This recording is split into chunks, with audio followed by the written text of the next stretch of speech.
Most common goals are to lose weight, to get out of debt, and to make some more money.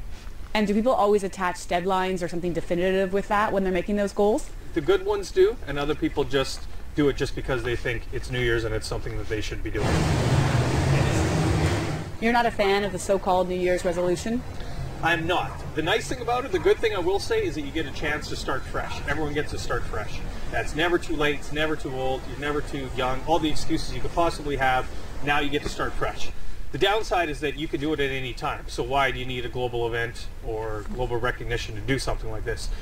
You get to design your life. It's anytime you want. So do I write it down then? Do I put it in a book somewhere, tell my husband so he can hold me accountable? What's the answer? Combination of that. Anything that, understanding how you are motivated. So writing it down, telling other people, and going small steps at a time. So what do I need to do today? What do I need to do this week? And short time frames. So from now until February, what are we going to do? And then that should gain some momentum and keep you going. You're a life coach, but what does that mean? That means I don't have all the answers, but I'm good at helping people discover theirs. And you discovered that how? Through running and different things and going through my own trials and tribulations of asking the bigger questions, asking why, and applying things to my life. You've set some pretty interesting goals for yourself over the years. Tell me about some of them. The first one was to run and bike across Canada. The bigger thing that came from that was breaking free, just doing something that I was passionate about and that I had to do. And then because of that, I was blessed to be chosen to carry the torch. And then from that, I was chosen to come and talk to schools. And then I got more into speaking, and then more into coaching, and which led me into real estate. And it just goes on. And the amount of people and the opportunities that you meet, you don't know your potential. You said to yourself, I'm going to bike and run across Canada. Did you do it? Yes, I did. From where to where? It was from coast to coast, so from Victoria all the way to St. John's. And at any point along the way, did you say, what the heck was I thinking?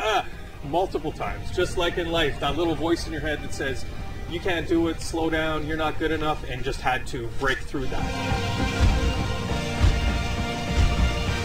You've also had a couple of failures along the way with other goals that you set. Yes, and one of them along the way was doing a race, the Arrowhead 135. Arrowhead 135, so that means? 135 miles, pulling a sled of your survival gear in case you don't make it, and it's in weather similar to ours, where it's -30, -40. It took me 3 years to do it. This is a race down in International Falls. It's a 60-hour adventure, pushing of your mind and body. And the first 2 years I didn't do it. I had to come back and tell everyone that I didn't do it and that I had to readjust, but I learned from it. When you're in a race and you cross the finish line, you're not doing it to inspire other people. As much as that's great to see, you're doing it for yourself, and it makes you happy. And with that, obviously, there's a ripple effect that goes along there. What you get out of it might be so much more than the goal itself. For sure. Or you get to the end and you decide, hey, that was great, but here's something else that I want to try, or here's something different that you didn't even see at the time. You didn't know your potential. We don't know our potential.